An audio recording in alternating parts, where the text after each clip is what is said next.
결혼 생활의 첫날이었다. 남편인 김민주는 기름때 묻은 더러운 행주를 내 얼굴에 던졌다. 지금부터 빨래, 요리, 전부 내 일이야. 우리 집에서 공짜로 밥 먹을 생각하지 마. 너도 제 몫을 해야지. 나는 미소를 지으며 고개를 끄덕였다. 그리고 나는 우리 방으로 갔다. 조용히 여행 가방을 싸서 떠났다.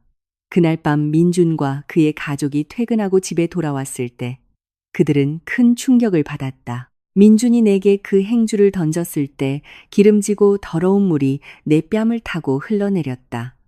지금부터 빨래랑 요리는 내 책임이야. 알겠어? 그는 허리에 손을 얹고 말했고 그의 침이 내 이마에 튈 뻔했다. 이제 너도 김씨 집안 사람이야. 가만히 앉아서 아무것도 안 할 생각은 꿈도 꾸지 마. 부지런해야 한다고. 그 행주는 가스레인지 위에 있던 것으로 기름과 음식물 찌꺼기로 가득했다. 그중 한 조각이 내 머리카락에 붙어 역겹고 복합적인 악취를 풍겼다. 시어머니인 최미숙 여사는 부엌 문가에 서 있었다. 팔짱을 끼고 입가에는 억지스럽고 만족스러운 미소를 띠고 있었다. 시아버지인 김병철 씨는 거실 소파에 앉아 TV를 보며 돌아보지도 않았다. 이것이 우리의 새로운 공동생활의 첫날이었다. 아니, 더 정확히 말하면 결혼식 다음 날이었다. 바로 어제 우리는 서울의 한 호텔에서 결혼식을 올렸다. 민준의 부모님은 결혼 및 신혼집 계약금을 위해 우리 공동명의 계좌에 5천만 원을 넣어주셨다. 내 부모님은 내가 자신만의 저축과 보호수단을 잃는 것을 원치 않으셨기에 그 돈에 손대는 것을 거절하셨다. 대신 그들은 그 금액과 같은 액수의 2천만 원을 더해 총 7천만 원을 내 이름으로 만든 체크카드에 넣어주셨다. 지금 이 순간 그 카드는 내 여행 가방의 비밀 주머니에 숨겨져 있었다. 내게서 아무런 반응이 없자 민준의 목소리가 한 톤 높아졌다. 너한테 말하고 있잖아, 박지우. 귀 먹었어? 나는 천천히 손을 들어 얼굴에서 행주를 떼어냈다. 내 움직임은 마치 값비싼 보석을 다루듯 가볍고 차분했다. 그리고 나는 미소를 지었다. 정중하고 예의 바른 미소. 입술은 호를 그리고 눈은 가늘게 떠지며 완벽한 치열을 드러냈다. 네, 알겠습니다. 내 목소리는 너무나 차분해서 나 자신도 놀랄 정도였다. 빨래, 요리, 부지런하게. 공짜 밥은 없다. 민주는 내 반응에 분명히 놀란 듯했다. 나를 꾸짖기 위해 준비했던 다음 말들은 그의 목구멍에 걸린 것 같았다. 그의 표정은 거의 우스꽝스러웠다. 최미숙 여사의 미간이 찌푸려졌다. 내가 너무 쉽게 순응해서 새로운 며느리를 길들이는 기대했던 즐거움을 빼앗긴 것에 실망한 듯했다. 좋아. 이제 알았으니 됐어. 민준이 마침내 말을 내뱉었다. 그의 말투는 여전히 딱딱했지만 처음의 강압적인 기세는 사라져 있었다. 뭘 기다리고 있어? 부엌 청소에 싱크대에 설거지가 가득 쌓였잖아. 더러워 죽겠네. 네. 나는 고개를 끄덕였다. 더러운 행주를 든 채 나는 돌아서서 부엌으로 걸어갔다. 시어머니를 지나칠 때 그녀가 민준에게 속삭이는 소리를 들었다. 강하게 나가야 해. 첫날부터 길을 잡지 않으면 나중에 내 머리 꼭대기에 올라앉을 거야. 민준이 킁 하고 소리를 냈다. 걱정 마세요, 엄마. 감히 그러지 못할 거예요. 감히 그러지 못할 거라고? 나는 부엌에 들어가 싱크대에 쌓인 접시산을 보았다.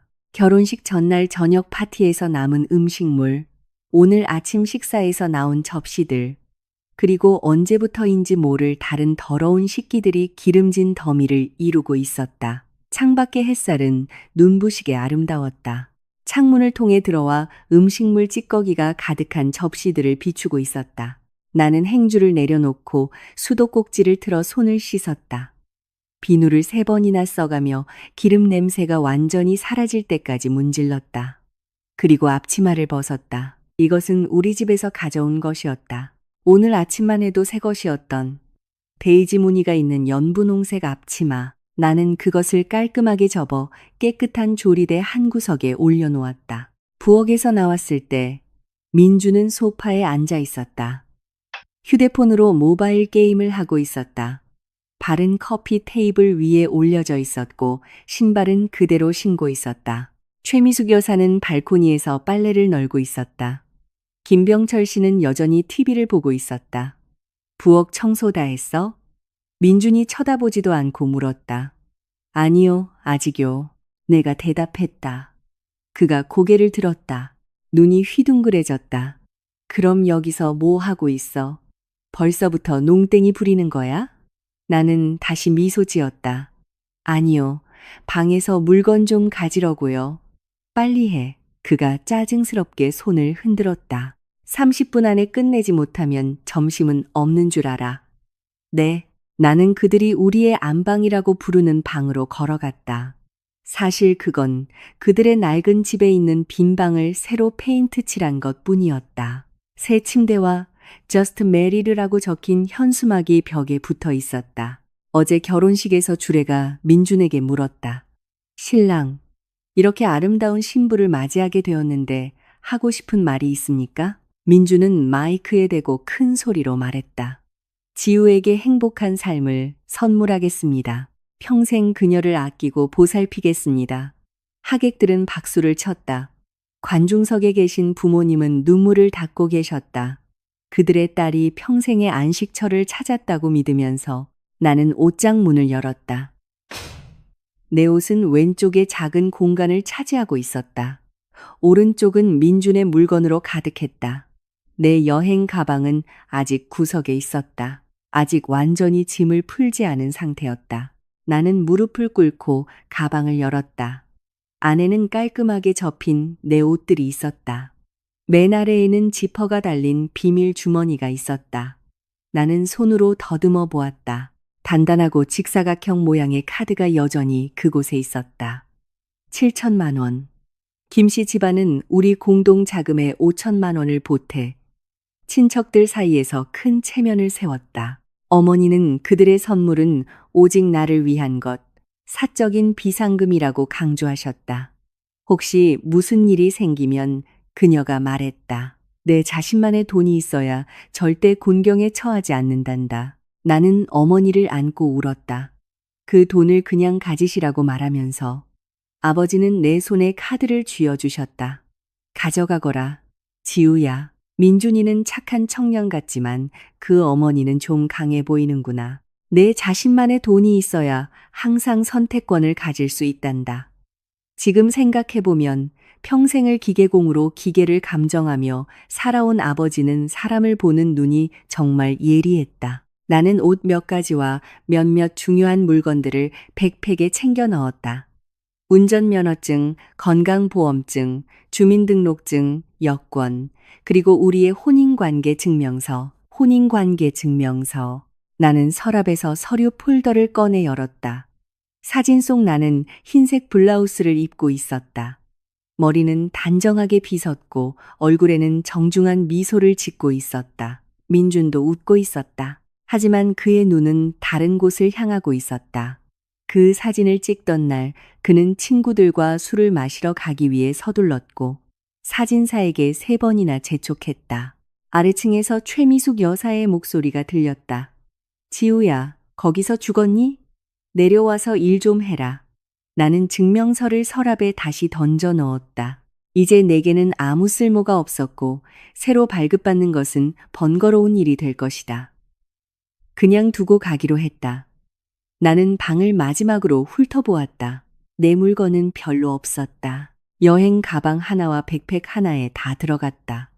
아, 그리고 결혼식 때 친척들에게 받은 축의금이 침대 옆 탁자 위 장식 상자 안에 있었다. 나는 그것을 열어 세어보았다. 총 45만 원. 나는 돈을 꺼내 지갑에 넣고 빈 상자를 제자리에 돌려놓았다. 백팩의 지퍼를 닫는 순간 엄청난 해방감이 밀려왔다. 마지막 수능 시험을 마치고 시험장을 나서는 기분. 한 달간의 야근 끝에 프로젝트를 전송 버튼을 클릭하는 기분. 이것은 끝이었다. 하지만 동시에 시작이기도 했다. 나는 백팩을 어깨에 메고 여행 가방을 들고 방을 나섰다. 계단을 내려갔을 때 민주는 여전히 모바일 게임에 열중하고 있었다. 볼륨은 최대로 높여져 있었다.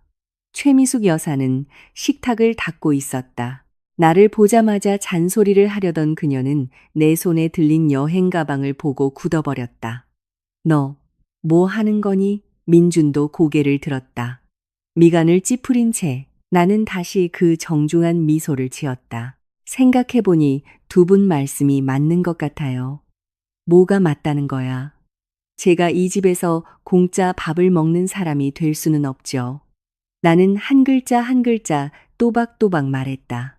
그래서 대개 밥을 먹지 않기로 결정했어요. 민준이 소파에서 벌떡 일어났다. 무슨 소리를 하는 거야? 제 말은 나는 여행 가방을 현관문 쪽으로 끌며 말했다. 더 이상 여기서 살지 않겠다는 뜻이에요. 지우야, 너 미쳤니? 최미숙 여사가 날카롭게 소리쳤다. 어디 그 문 밖으로 한 발짝이라도 나가봐. 어떻게 되는지 보자. 나는 그녀를 돌아보았다. 미소를 잃지 않은 채. 어머님, 저는 이미 이 문 밖으로 나갔습니다. 어제는 들어왔고 오늘은 나가는 중입니다. 나를 뭐라고 불렀어? 어머님? 최미숙 여사의 얼굴이 분노로 일그러졌다. 난 내 시어머니야. 곧 아니게 될 거예요. 내가 말했다. 민준이 내 팔을 잡으려고 달려들었다. 나는 피했고 그는 하마터면 넘어질 뻔했다.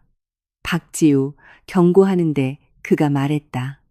얼굴이 붉어지고 분노로 떨렸다. 지금 당장 돌아와서 무릎 꿇고 사과하면 용서해 줄지도 몰라. 그렇지 않고 오늘 이 문을 나가면 다시는 돌아올 생각하지 마. 좋아요. 나는 고개를 끄덕였다. 저도 같은 생각이에요. 나는 문을 열었다. 햇살이 쏟아져 들어왔다. 조금 눈이 부셨다. 아, 맞다. 나는 문가에 서서 마지막으로 돌아보며 말했다. 부엌에 있는 설거지는 못했어요. 그건 알아서들 하세요. 행주는 조리대 위에 있어요. 좀 더러우니 락스에 담가두시는 걸 추천해요. 나는 민준의 분노에 찬 얼굴을 보며 부드럽게 말했다. 그렇게 더러운 물건을 사람 얼굴에 던지는 건 아주 비위생적이거든요. 문이 내 뒤에서 닫혔다. 안에서 무언가 깨지는 소리가 들렸다. 민준의 분노에 찬 고함과 최미숙 여사의 날카로운 욕설. 하지만 그 소리들은 문에 막혀 금세 약해졌다. 점점 멀어지고 불분명해졌다. 나는 여행 가방을 끌고 아파트 단지를 걸었다. 발코니에서 바람을 쐬던 몇몇 아주머니들이 쳐다보았다. 그들의 눈은 호기심으로 가득했다. 나는 그들에게 미소 지었고 그들도 미소로 화답했다. 단지 정문을 나서면서 나는 길고 깊은 숨을 내쉬었다. 공기는 자유의 냄새가 났다. 주머니 속 휴대폰이 진동했다. 꺼내보니 민준이었다. 나는 전화를 거절하고 그의 번호를 차단했다. 그러자 문자가 쏟아져 들어왔다.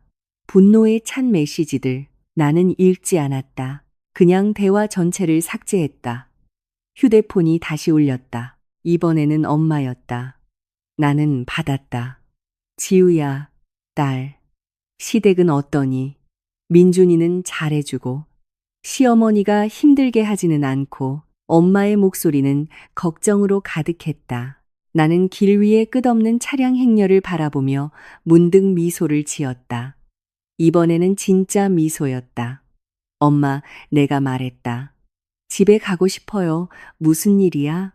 무슨 일 있었어? 엄마의 목소리가 갑자기 긴장되었다. 아니에요. 나는 그녀가 볼 수 없음에도 고개를 저었다. 그냥 깨달았어요. 우리 집이 최고라는 걸요. 딸, 도대체 무슨 일이니? 솔직하게 말해봐. 나는 버스 정류장으로 걸어가 여행 가방을 내려놓았다. 엄마, 저 이혼할 거예요. 소송할 거고요. 전화기 저편에서 3초간의 침묵이 흘렀다. 그리고 엄마가 말했다. 그래, 어서 오렴. 네가 제일 좋아하는 김치찌개 끓여 놓을게. 돼지고기 듬뿍 넣어서. 갑자기 눈물이 내 얼굴을 타고 흘러내렸다. 슬픔 때문이 아니라 더 복잡한 감정 때문이었다. 오랫동안 숨을 참다가 이제야 숨을 쉴 수 있게 된 것 같은 기분. 길고 어두운 길을 걷다가 마침내 우리 집의 불빛을 본 것 같은 기분. 엄마, 일단 아무 말 말고 집에 오렴. 엄마의 목소리는 차분했다. 오는 길 조심하고 도착하면 얘기하자. 세상 끝난 거 아니야. 엄마랑 아빠가 있잖니. 전화를 끊고 나니 버스가 도착했다. 나는 여행 가방을 들고 올라탔다. 팀원이 카드로 요금을 내고 창가 자리를 찾았다. 버스가 움직이기 시작했다. 점점 더 빨리 민준의 아파트 단지가 작아졌다. 마침내 모퉁이를 돌아 완전히 사라졌다. 나는 백팩에서 물티슈를 꺼내 얼굴을 닦았다. 행주가 닿았던 부분을 피부가 약간 붉어질 때까지 계속 닦았다. 그리고 휴대폰을 꺼내 부동산 앱 직방을 열었다. 당분간 지낼 단기 임대 숙소를 찾아야 했다. 일자리도 구해야 했다. 나는 그래픽 디자이너였다. 민준이 결혼하면 내가 먹여 살릴 테니 당신은 집에 있으면서 나를 돌봐줘라고 말해서 퇴사했다. 생각해보면 그 문장의 완전한 버전은 아마도 결혼하면 내가 먹여 살릴 테니 당신은 집에 있으면서 우리 가족의 하녀가 되어줘. 내 온 가족을 돌보면서였을 것이다. 버스가 덜컹거렸다. 창문으로 햇살이 내 손등에 닿았다. 나는 텅 빈 약지를 보았다. 결혼식 때 그가 끼워준 반지는 안방 침대 옆 탁자 위에 두고 왔다. 비싼 것은 아니었다. 50만 원 정도. 민준이 고른 것이었다. 상징일 뿐이니 간단한 것이면 충분하다고 말했다. 그때 나는 감동받았다. 그가 실용적이고 돈을 낭비하지 않는 사람이라고 생각했다. 이제야 이해가 간다. 그는 실용적인 것이 아니었다. 그는 단지 내가 그 정도 가치밖에 안 된다고 생각했을 뿐이다. 하지만 이제 그건 중요하지 않다. 나는 창문에 기대어 눈을 감았다. 자기들 설거지는 자기들이 하게 내버려 두자. 자기들 행주는 자기들이 던지게 내버려 두자. 자기들 결혼 생활에서 자기들이 고통받게 내버려 두자. 나에게는 시작해야 할 새로운 삶이 있었다. 5 정거장을 지나 나는 명동에서 내렸다. 분주한 길모퉁이에 서서 나는 심호흡을 하고 번호를 눌렀다. 여보세요, 수진아. 나야. 전화기 저편에는 나의 가장 친한 친구인 수진이가 있었다. 고등학교 때부터 10년지기 친구. 아마 일하고 있을 것이다. 배경에서 타이핑 소리가 들렸다. 지우야, 웬일이야 이 시간에? 결혼식 다음 날인데. 아, 민준이랑 깨 볶고 있어야 하는 거 아니야? 수진의 목소리는 장난기가 가득했다. 나 집 나왔어. 내가 단도직입적으로 말했다. 타이핑 소리가 멈췄다. 뭐라고? 나 지금 명동이야. 그 사람 집에서 방금 나왔어. 며칠만 신세 좀 져도 될까? 지낼 곳 구하면 바로 나갈게. 주소 보내. 지금 당장. 바로. 수진의 목소리가 심각해졌다. 거기서 꼼짝 말고 있어. 20분 안에 갈게. 일은 어떡하고? 일이 문제야? 쓰지도 못한 휴가가 얼마나 많은데. 위치 보내. 나는 전화를 끊었다. 내 위치를 보내고 여행 가방을 끌고 근처 커피숍으로 갔다. 아메리카노를 주문하고 창가에 앉았다. 따뜻한 커피가 천천히 내 신경을 안정시켰다. 떨리던 손이 멈추고 심장 박동이 정상으로 돌아왔다. 창문에 비친 내 모습은 아침의 행주 사건으로 아직 머리카락이 젖어 있었다. 나는 화장실에 가서 머리를 다시 묶어 깔끔한 포니테일로 만들었다. 거울 속의 사람은 눈이 빛나고 있었다. 약간 너무 밝아서 거의 무서울 정도였다. 자리에 돌아오자 휴대폰이 쉴 새 없이 울렸다. 민준에게서 온 12통의 부재중 전화 외에도 그의 어머니와 몇몇 모르는 번호로부터 전화가 와 있었다. 아마 그의 친척들일 것이다. 나는 그들을 모두 차단했다. 메신저 앱도 폭발했다. 민준의 마지막 메시지는 박지우, 지금 당장 돌아오지 않으면 내 온 가족이 후회하게 될 줄 알아였다. 나는 그것을 스크린샷 찍고 대화를 삭제했다. 20분이 지났다. 흰색 세단 한 대가 커피숍 앞에 멈췄다. 수진이 들어왔다. 즉시 나를 발견하고 서둘러 다가왔다. 무슨 일이야? 그녀가 물었다. 내 맞은편에 앉아 머리부터 발끝까지 나를 훑어보았다. 다쳤어? 그 자식이 때렸어? 때리진 않았어. 하지만 그보다 더 심했지. 나는 그녀에게 오늘 아침에 있었던 일을 빠르게 요약해서 들려주었다. 듣는 동안 수진의 얼굴은 분노로 붉어졌다. 더러운 행주를 네 얼굴에 던지고 집안일 다 시키면서 공짜 밥 먹지 말라고 했다고? 자기가 뭐라도 되는 줄 아나? 조선시대 양반이 노비라도 산 줄 알아? 그런 셈이지. 내가 말했다. 커피를 한 모금 마시며 그래서 나왔어. 잘했어. 수진이 테이블을 쳤다.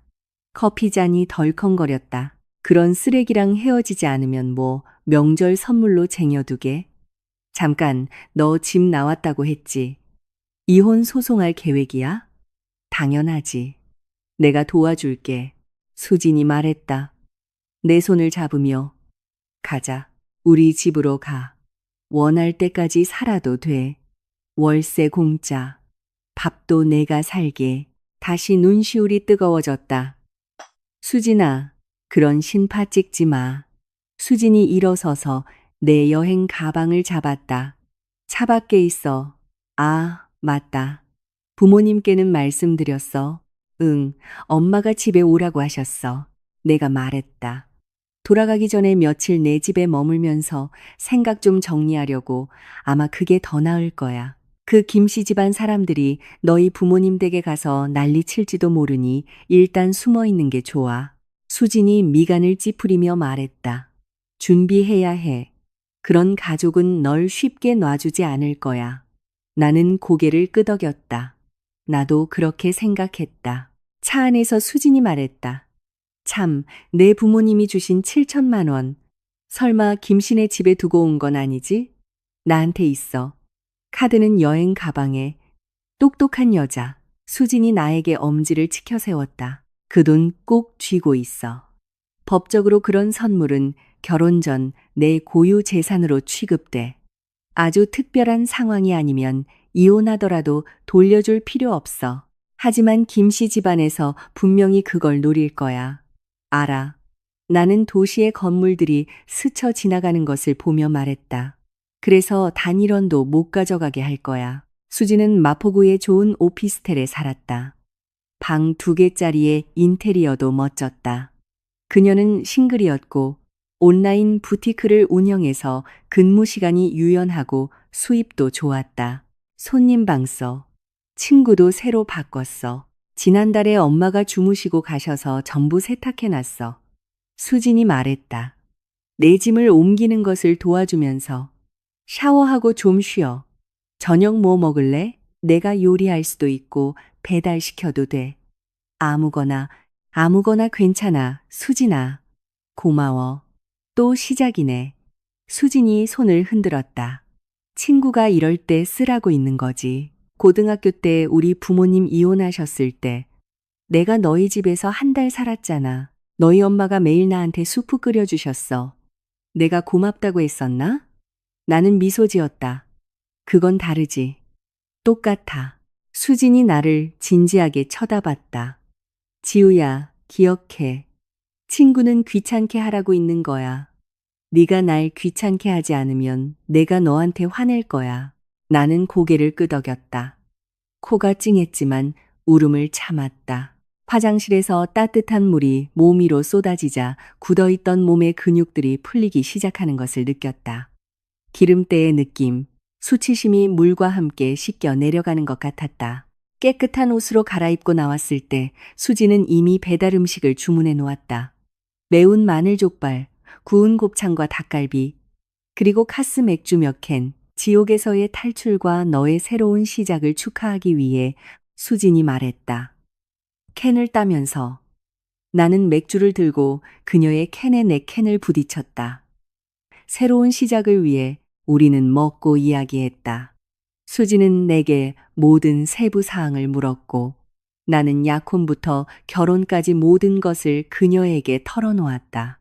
김씨 가족에 대한 모든 작은 것들, 나를 불편하게 했지만 그때는 무시했던 것들, 돌이켜보면 그것들은 모두 위험 신호였다. 상견례 때 그 어머니가 여자에게 가장 중요한 것은 가정을 돌보는 것이고 내 커리어에 너무 야심을 가지면 안 된다고 했어. 내가 족발을 뜯으며 말했다. 그때는 그냥 걱정해 주시는 줄 알았지. 이제 보니 미리 세뇌시키고 있었던 거야. 또 결혼 준비할 때 민준이가 비싼 웨딩드레스는 빌리지 말자고 했어. 어차피 한 번만 입을 거라고. 나는 그가 절약하는 줄 알았지. 이제 보니 그는 그냥 내가 비싼 드레스를 입을 자격이 없다고 생각했던 거야. 빌어먹을 자식. 수진이 곱창을 씹으며 말했다. 왜 이런 걸 나한테 미리 말 안 했어? 모르겠어. 나는 고개를 저었다. 아마 사랑에 눈이 멀었었나 봐. 그리고 그가 나한테 구애할 때는 정말 잘해줬거든. 매일 퇴근길에 데리러 오고 기념일마다 선물 주고 내가 아플 때 약 사다 주고 결혼하자마자 그렇게 변할 줄 누가 알았겠어. 변한 게 아니야. 본색을 드러낸 거지. 수진이 비웃었다. 그런 남자들 많이 봤어. 결혼 전에는 성인군자인 척하다가 결혼 후에는 독재자가 되는. 일단 결혼하면 네가 도망칠 수 없다고 생각하니까 가면을 벗는 거야. 내 말이 맞아. 나는 맥주를 크게 한 모금 마시며 말했다. 그래서 도망쳤고 다시는 돌아가지 않을 거야. 이혼 소송은 어떻게 할 거야? 변호사는 구했어. 아직 며칠 머리 좀 식히고 계획을 세우고 싶어. 내가 아는 유능한 변호사 있어. 가사법 전문이고 경험도 아주 많아. 수진이 말했다. 휴대폰을 꺼내면서 연락처 보내줄게. 일단 상담이라도 받아봐. 그리고 절대 약하게 굴지 마. 네 모든 권리를 위해 싸워야 해. 그녀가 말하는 동안 내 휴대폰이 다시 울렸다. 이번에는 아버지였다. 지우야, 어디 있니? 아버지의 목소리는 낮았지만 단호했다. 수진이네 있어요. 안전해요. 다행이구나. 아버지는 몇 초간 멈췄다. 방금 민준이랑 그 부모가 여기 왔다 갔다. 심장이 쿵쾅거렸다. 난리쳤어요? 소리 지르면서 왔더구나. 너를 찾으면서 여기 없다고 했더니 믿지 않고 억지로 들어오려고 하더구나. 그래서 파출소에 신고했지. 아버지는 이 일을 마치 일상적인 사건처럼 말씀하셨지만 나는 그 장면을 상상할 수 있었다. 아빠, 죄송해요. 그런 말 하지 마라. 아버지가 내 말을 끊었다. 내 엄마한테 다 들었다. 이혼 소송한다고. 우리가 부자는 아니지만 우리 딸이 그런 취급을 받게 내버려 둘 수는 없지. 결국 눈물이 터져 나왔다. 변호사는 구했니? 아버지가 물었다. 수진이가 찾아주고 있어요. 좋다. 돈 필요하면 말하거라. 소송 비용은 우리가 댈게. 기억해라. 우리는 싸움을 시작하지 않지만 싸움을 두려워하지도 않는다. 김씨 집안이 한바탕 소란을 피우고 싶다면 우리가 상대해 주겠다. 아빠, 나는 목이 메어 말을 잇지 못했다. 울지 마라. 아버지의 목소리가 갈라졌다. 딸아, 이건 우리 잘못이다. 우리가 그 사람을 제대로 알아보지 못하고 네가 상처받게 했어. 이제부터 누가 너한테 접근하면 우리 모두 눈을 크게 뜨고 볼 거다. 서두를 것 없어. 네가 결혼을 안 해도 엄마 아빠가 너를 충분히 부양할 수 있으니까. 전화를 끊고 나는 팔에 얼굴을 묻고 울었다. 수지는 아무 말도 하지 않았다. 그저 조용히 내 등을 토닥여 주었다. 울음을 그쳤을 때 나는 눈물을 닦고 고개를 들었다. 수진아, 그 변호사 연락처 좀 보내줘. 지금 바로 추가할게.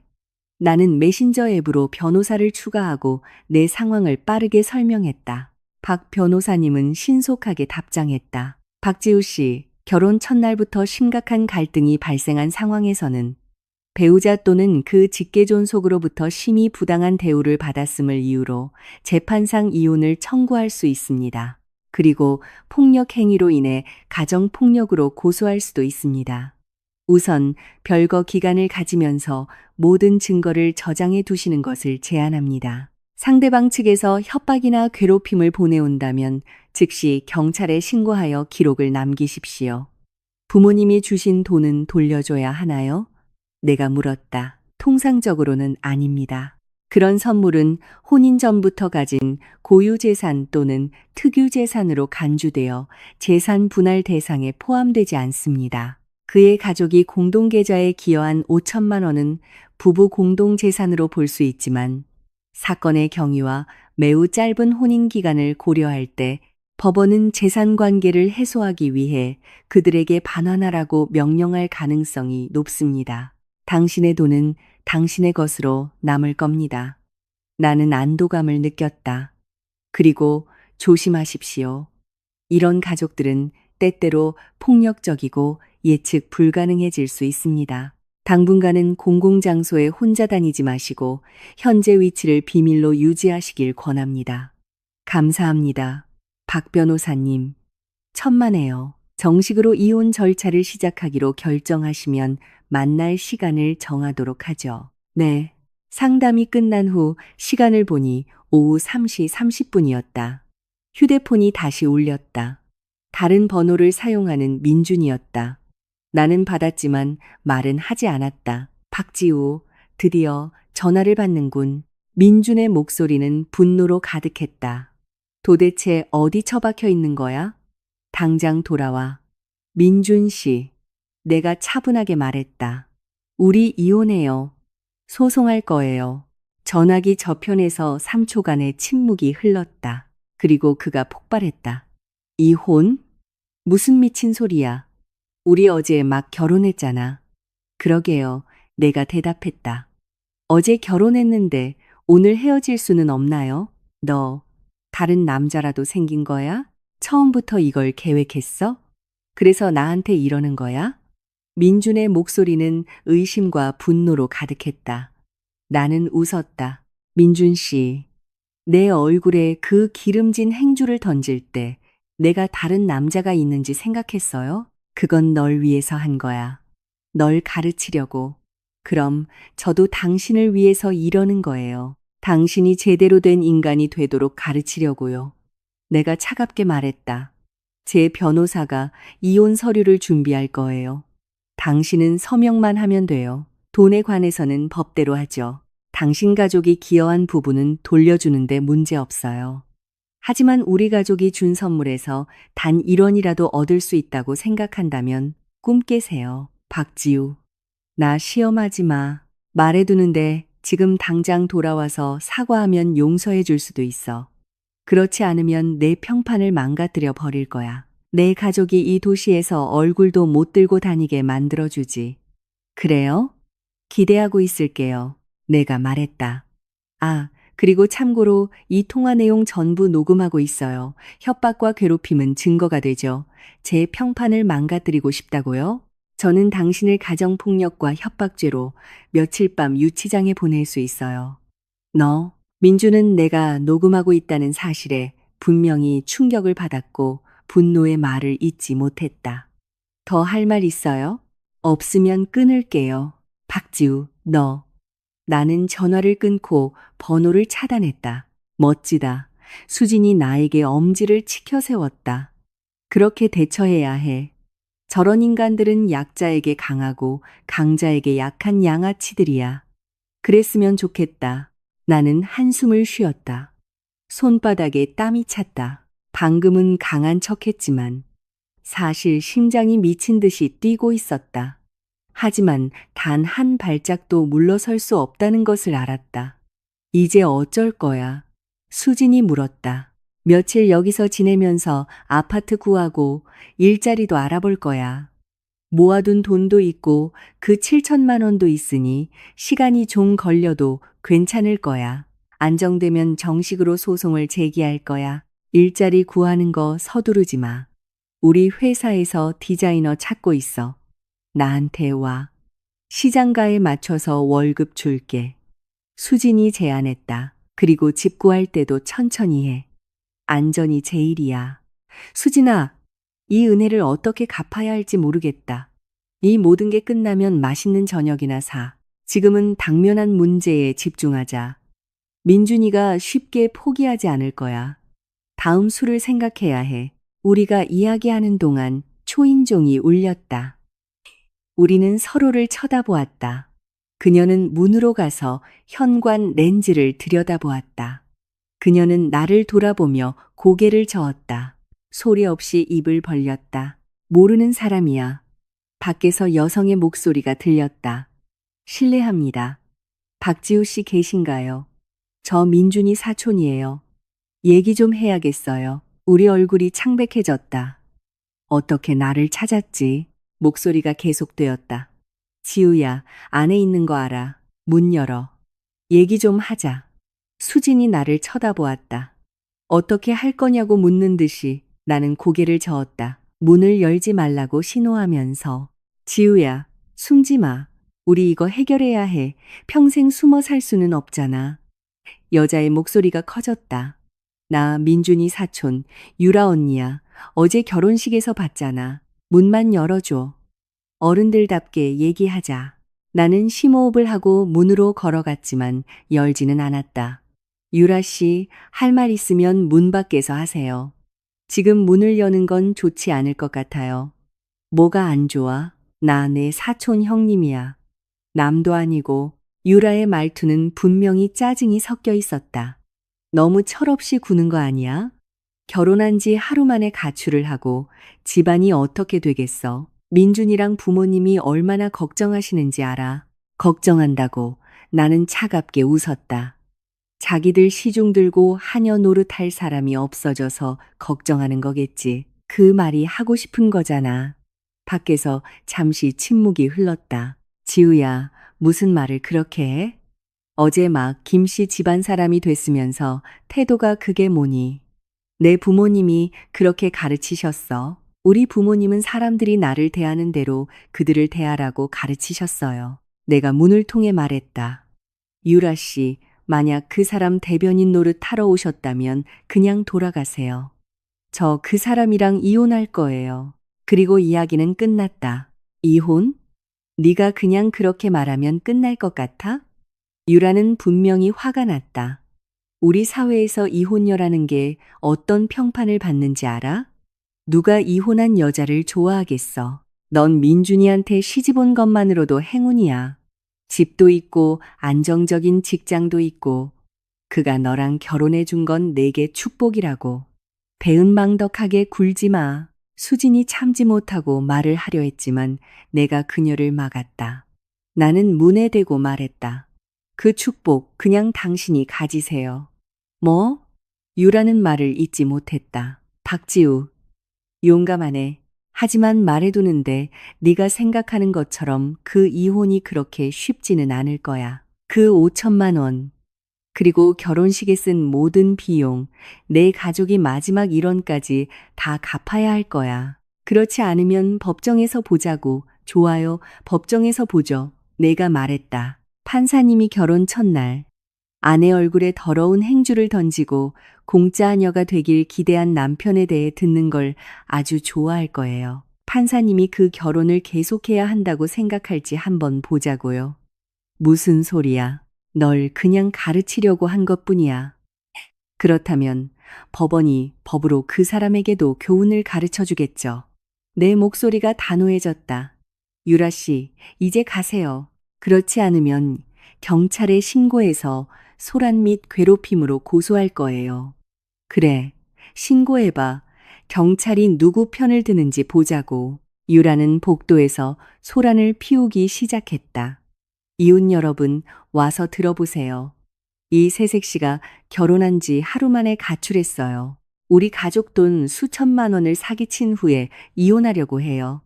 정의는 어디에 있나요? 그녀의 외침은 즉시 주의를 끌었다. 복도에서 문이 열리는 소리, 발소리, 속삭이는 소리가 들렸다. 수진의 표정이 변했다. 이 미친 여자. 나는 침착함을 유지했다. 휴대폰을 꺼내 112에 전화했다. 여보세요, 112입니다. 소란 행위 신고 좀 하려고요. 제 친구 아파트 문 밖에서 어떤 사람이 소란을 피우고 떠나지 않아요. 복도에서 소리 지르고 욕하고 있어요. 평화를 방해하고 있어요. 나는 주소를 명확하게 말했다. 교환원이 확인하고 순찰차가 출동 중이라고 말했다. 밖에서 유라는 여전히 소리 지르고 있었다. 박지우, 나와. 우리 돈 사기 칠 용기는 있으면서 문 열 용기는 없어? 내 가족이 자식을 그렇게 키웠어? 사기꾼의 도둑으로? 나는 발코니로 걸어갔다. 창문을 열고 아래를 내려다보았다. 예상대로 몇몇 이웃들이 올려다보고 있었다. 유라 씨, 나는 목소리를 높였다. 아래 사람들이 들을 수 있도록 내가 돈을 사기쳤다고요? 여기서 모두 앞에서 명확히 하죠. 우리는 어제 결혼했어요. 오늘 아침 민준 씨가 내 얼굴에 기름지고 더러운 행주를 던지면서 이제부터 모든 집안일은 내 일이고 자기 집에서 공짜 밥 먹는 사람이 되지 말라고 했어요. 이게 사실인가요? 아닌가요? 아래에 모인 작은 군중 사이에서 수군거리는 소리가 들렸다. 유라는 당황했다. 내가 창문을 열 줄은 예상하지 못했던 것이다. 그녀는 몇 초간 더듬거리다가 소리쳤다. 거짓말 마. 민준이는 그런 짓 할 사람 아니야. 그럼 그 사람 여기로 오라고 해서 내 얼굴 보고 직접 말하라고 하세요. 내가 말했다. 그리고 또 내가 당신들을 사기쳤다고요? 내가 뭘 사기쳤죠? 당신들 가족은 공동 계좌에 5천만 원을 넣었어요. 우리 부모님은 그 돈에 1원도 손대지 않으셨어요. 사실 그분들은 나에게 결혼 선물로 7천만 원을 자기들 돈으로 주셨어요. 그 돈은 여전히 내 계좌에 있어요. 나는 1원도 쓰지 않았어요. 김씨 집안이 자기들 기여금을 돌려받고 싶다고요? 좋아요. 법정에서 만나요. 판사님이 우리가 이혼하기 위해 얼마를 돌려줘야 할지 결정할 거예요. 하지만 당신들이 내 것까지 전부 가질 수 있다고 생각한다면 꿈 깨세요. 그건 그렇다 쳐도 그 돈은 애초에 김신의 돈이었어. 유라는 앞뒤가 맞지 않는 말을 했다. 그 말이 안 되잖아요. 내가 말했다. 결혼 선물은 선물이에요. 법은 부부 공동 재산과 고유 재산에 대해 명확해요. 특별한 사정이 없는 한 이혼 시 보통 반환할 필요가 없어요. 게다가 나는 결혼한 지 하루 만에 이런 취급을 받았어요. 정신적, 감정적 손해배상을 청구해야 할 사람은 바로 나라고요. 그런데 당신들은 전부 돌려받고 싶다고요? 아래층의 수군거림이 더욱 커졌다. 저 집안 너무하네. 결혼 첫날부터. 정말 심하다. 떠나길 잘했네. 유라는 창피를 당했다. 그녀는 발코니에 나를 가리켰다. 박지우, 이야기 왜곡하지 마. 모두가 민준이가 너한테 얼마나 잘해줬는지 봤어. 네가 배은망덕한 거야. 그 사람의 잘해준다는 개념이 결혼 첫날 나를 하녀로 만드는 거라면 나는 그걸 받아들일 만큼 복이 없나 보네요. 나는 웃었다. 유라 씨, 만약 그 사람의 아내가 되는 게 그렇게 행운이라고 생각한다면 당신 딸을 그에게 소개해 주는 건 어때요? 그럼 당신들 가족 안에 계속 남을 수 있잖아요? 유라는 분노로 떨었다. 마침 사이렌 소리가 점점 가까워졌다. 경찰차 한 대가 아래층에 멈췄다. 경찰관들이 신속하게 올라왔다. 팀장은 40대 남성으로 진지한 얼굴을 하고 있었다.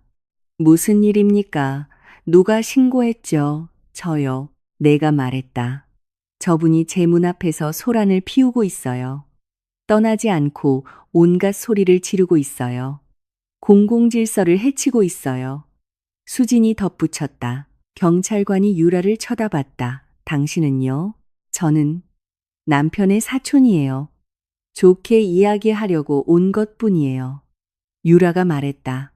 경찰 앞에서 기세가 약간 꺾인 채 좋게 이야기하는데 이렇게 시끄럽게 해야 합니까? 경찰관이 미간을 찌푸렸다. 여기는 주거 건물입니다. 얼마나 방해가 되는지 아십니까? 저희를 사기쳤어요. 경찰관님, 내가 끼어들었다. 사건은 이렇습니다. 저는 어제 결혼했습니다. 오늘 아침 제 남편이 제게 기름진 행주를 던지며 이제부터 모든 집안일은 제 몫이고 공짜 밥 먹는 사람이 되어서는 안 된다고 말했습니다. 저는 견딜 수 없어서 집을 나왔습니다. 이 여성, 유라 씨는 그의 사촌입니다. 저를 강제로 데려가려고 왔습니다. 제가 거절하자 소란을 피우기 시작했습니다. 경찰관이 나를 보고 그리고 유라를 보았다. 이분 말이 사실입니까? 과장하는 거예요. 민준이가 그냥 교훈을 주려고 한 것뿐이에요. 행주를 얼굴에 던져서 교훈을 준다고요? 경찰관의 표정이 굳어졌다. 아주머니, 저는 대개 가족 교훈에는 관심 없습니다. 하지만 폭행이나 신체적 괴롭힘은 설령 물건을 던지는 것일지라도 잘못된 것이며 가정폭력에 해당될 수 있습니다. 그리고 사기 혐의에 대해서는 증거가 있습니까? 그 여자가 우리 가족에게서 5천만 원을 뜯어냈어요. 그게 선물이었습니까? 서류가 있나요? 은행 이체 기록은요? 경찰관의 질문은 전문적이었다. 유라는 말문이 막혔다. 증거가 없다면 민사법정으로 가져가시는 것을 권합니다. 하지만 여기서 소란을 피우고 공공질서를 어지럽히는 것은 법에 위배됩니다. 경범죄 처벌법상 소란 행위로 처벌받을 수 있습니다. 경찰관이 심각하게 말했다. 이제 즉시 떠나십시오. 또 소란을 피우면 경찰서로 연행하겠습니다. 유라의 얼굴이 붉어졌다가 창백해졌다. 마침내 그녀는 물러섰다. 가겠습니다. 갈게요. 그리고 한 가지 더. 경찰관이 덧붙였다. 다시는 이 여성을 괴롭히지 마십시오. 만약 이런 사건이 또 발생하면 저희는 엄중히 조치할 것입니다. 유라는 나에게 악의에 찬 시선을 던지고 계단을 내려갔다. 경찰관이 나를 돌아보았다. 괜찮으십니까, 아가씨? 괜찮아요. 감사합니다, 경찰관님. 부부 싸움은 대화로 풀어보시는 걸 권합니다. 정안되면 법원에서 이혼이나 별거를 신청할 수 있습니다. 하지만 갈등을 악화시키지는 마십시오. 조심하세요. 알겠습니다. 감사합니다. 경찰관들이 떠나고 구경하던 이웃들도 흩어졌다. 수진이 문을 닫고 길게 한숨을 내쉬었다. 맙소사, 그 사촌이라는 여자 정말 미쳤네. 하지만 네가 더 대단해. 압박 속에서도 그렇게 침착하고 경찰 부를 생각까지 하다니. 어쩔 수 없었어. 내가 말했다. 문에 기대어. 다리가 약간 떨렸다. 그녀가 좋게 이야기하러 왔다면 나도 좋게 이야기했을 거야. 하지만 소리 지르며 들어왔으니 내가 무례하게 군다고 탓할 수는 없지. 잘했어. 수진이 내 어깨를 두드렸다. 그런데 그 여자가 여기를 어떻게 찾았지? 난 김씨 가족 누구에게도 내 주소를 알려준 적 없는데. 나는 잠시 생각했다. 어제 결혼식 때 내 SNS에 우리 사진 올렸어? 혹시 위치 태그했어? 수진이 자기 이마를 쳤다. OMG, 맞아. 우리 셀카 올리고 아파트 근처 커피숍 위치를 태그했어. 분명히 그걸 보고 알았을 거야. 괜찮아. 차라리 그들이 아는 게 나아. 내가 말했다. 평생 숨어 살 생각도 없었어. 이 이혼 문제는 조만간 마주해야 할 일이야. 이제 어쩔 거야? 그 여자가 민준이랑 다른 사람들이랑 같이 돌아올 것 같아? 아마도. 나는 창가로 걸어가 아래를 내려다보며 말했다. 그래서 여기 오래 머물 수는 없어. 수진아, 내일부터 바로 이사할 곳을 찾아볼게. 뭘 그렇게 서두르냐? 그들이 돌아오면 또 경찰 부르면 되지. 매일 경찰을 부를 수는 없어. 나는 고개를 저었다. 그리고 너도 일이 있잖아. 너를 계속 이 일에 끌어들일 수는 없어. 아파트를 구하고 정착하고 일자리를 찾을 거야. 그리고 나서 공식적으로 이혼 절차를 시작할 거야. 수지는 나를 말리려 했지만 내 결심을 보고는 동의했다. 알았어. 하지만 집 구할 때 조심해. 너무 외진 곳은 구하지 말고 내가 같이 찾아봐 줄게. 응. 그날 밤 우리는 수진과 함께 부동산 앱에서 임대 목록을 훑어보았다. 내 조건은 간단했다. 지하철이나 버스 같은 대중교통과 가깝고 보안이 좋고 경비원이 있는 곳. 월세가 좀 비싸더라도 안전이 우선이었다. 우리는 몇 군데를 북마크하고 내일 보기로 계획했다. 잠들기 전 모르는 번호로부터 문자를 받았다. 지우야, 오늘 유라 누나 일은 잘못됐어. 내가 대신 사과할게. 하지만 이혼은 심각한 문제야. 우리 만나서 얘기 좀 할 수 있을까? 제발. 민준. 나는 메시지를 보고 웃었다. 전형적인 좋은 경찰, 나쁜 경찰 수법. 먼저 사촌을 보내 나를 괴롭히게 하고 그게 통하지 않자. 이제는 자기가 이성적인 척하며 접근하는 것이다. 나는 답장했다. 얘기할 수 있어요. 당신 변호사 데리고 와요. 시간과 장소는 내가 정할게요. 그리고 당신 친척들한테 나랑 내 친구들 괴롭히는 거 그만두라고 전해요. 그렇지 않으면 다음에는 경찰 신고로 끝나지 않고 소송으로 이어질 거예요. 나는 메시지를 보내고 번호를 차단했다. 수진이 내 어깨 너머로 엿보았다. 누구야? 민준이. 착한 척하네. 만나자고. 뭐라고 했어? 변호사 데리고 오고 장소와 시간은 내가 정한다고 했어. 똑똑하네. 그렇게 해야지. 수진이 엄지를 치켜 세웠다. 근데 진짜 만날 거야? 그가 너한테 해코지 할까봐 무섭지 않아? 아니. 특히 사람 많은 공공장소에서는. 그리고 백업도 데려갈 거야. 누구? 나도 같이 갈게. 너뿐만이 아니야. 나는 미소 지었다. 박 변호사님이랑 그리고 상황을 지켜봐 줄 남자친구도 필요할 것 같아. 남자친구? 수진의 눈이 커졌다. 누구? 새로 생겼어? 생각하는 것 좀 봐. 나는 그녀를 툭 쳤다. 내 사촌, 준호 오빠. 헬스 트레이너야. 온몸이 근육이지. 오빠가 있으면 민준이가 감히 무슨 짓도 못할 거야. 계획 좋네. 수진이 고개를 끄덕였다. 언제 만날 건데? 내가 이사하고 직장 구한 후에 내가 말했다. 지금 만나면 그가 나를 절박하다고 생각하고 조건에서 나를 깎아내리려 할 거야. 내가 안정되고 자립한 모습을 보면 내가 장난치는 게 아니라는 걸 알게 되겠지. 하긴, 수진이 하품했다. 알았어. 이제 자자. 내일 볼 아파트가 많아. 낯선 침대에 누워 나는 잠을 이룰 수 없었다. 하루 종일 있었던 일들이 머릿속에서 반복되었다. 행주를 던지던 민준의 경멸적인 얼굴, 시어머니의 차가운 미소, 문 밖에서의 유라의 날선 말들, 경찰관의 진지한 얼굴, 이웃들의 속삭임, 그리고 전화기 너머 아버지의 단호한 목소리. 마치 영화 같았다. 나는 울거나 두려워하거나 후회할 것이라고 생각했다. 하지만 그런 감정은 전혀 들지 않았다. 나는 그저 차분했고 입장이 명확했다. 이 남자, 이 가족, 이 결혼. 나는 그들과 끝났다. 그의 가족이 준 5천만 원. 나는 그것을 전액 돌려줄 준비가 되어 있었다. 하지만 내 조건 하에서 빠르고 깨끗한 이혼과 공식적인 사과. 김 씨 가족이 내가 조용히 그들의 학대를 견디고 양보하고 애원할 것이라고 생각했다면 그들은 틀렸다.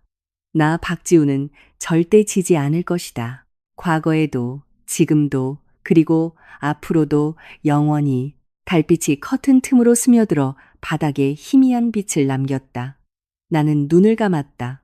내일은 새로운 날이다. 나는 지금 김씨 집안에서는 무슨 일이 일어나고 있을지 생각했다. 그들이 퇴근해서 집에 돌아오는 모습을 상상했다. 텅 빈 집, 준비되지 않은 저녁 식사, 세탁되지 않은 옷, 그들을 기다리는 사람이 없는 집, 그들의 반응은 어떨까? 분노, 실망, 후회, 그게 무엇이든 이제 내게는 상관없는 일이었다. 오늘부터 내 인생의 주인은 바로 나다. 김씨 가족이 현관문을 들어섰을 때는 오후 6시 30분이었다. 최미숙 여사가 앞장섰다. 퇴근길에 사온 포장 음식을 들고 있었다. 그녀의 기분은 좋았다. 오늘 아침 새 며느리에게 성공적으로 교훈을 주었다. 그 박지우라는 아이는 순순히 따르는 것 같았다. 이제부터 이 집의 주인은 시어머니인 자신이었다. 지우야, 저녁 준비 다 됐니? 그녀는 음식을 식탁에 놓으며 습관적으로 불렀다. 아무도 대답하지 않았다. 민준이 뒤따라 들어왔다. 서류 가방을 소파에 던지고 주저앉았다. 피곤해. 야근까지 했어. 지우야, 물 한 잔만 갖다 줘. 여전히 대답이 없었다. 김병철 씨가 슬리퍼로 갈아 신고 천천히 부엌 문으로 걸어갔다. 안을 들여다보았다. 미간을 찌푸렸다. 애 어디 갔어? 왜 아직도 설거지를 안 했지? 그제야 최미숙 여사는 뭔가 잘못되었다는 것을 깨달았다. 집이 너무 조용했다. 다른 사람이 있기에는 너무 조용했다. 그녀는 서둘러 부엌으로 갔다. 싱크대에는 여전히 접시 산이 쌓여 있었다. 오늘 아침 그녀가 떠났을 때와 똑같이 그녀가 일부러 남겨둔 더러운 행주도 여전히 가스레인지 위에 있었다. 지우야, 그녀는 계단을 올라가며 목소리를 높였다. 방문이 약간 열려 있었다. 그녀가 문을 밀치고 들어갔을 때 그녀는 굳어버렸다. 침대는 정돈되어 있었지만 지우의 여행 가방이 없었다. 옷장은 열려 있었고 왼쪽의 작은 공간은 비어 있었다. 축의금이 들어있던 장식 상자는 침대 옆 탁자에 여전히 있었지만 안은 비어 있었다. 화장대 위에는 지우의 스킨케어와 화장품도 모두 사라졌다. 방은 마치 아무도 살지 않았던 것처럼 너무나 깨끗했다. 아니, 침대 옆 탁자 위에 버려진 붉은 혼인관계 증명서를 제외하고는 그것은 조용한 조롱이었다. 민준아, 여보, 빨리 이리 와봐요. 최미숙 여사의 목소리가 떨렸다. 민준이 짜증내며 올라왔다. 또 뭔데요? 왜 이렇게 시끄러워요? 그가 방에 들어서자 그는 할 말을 잃었다.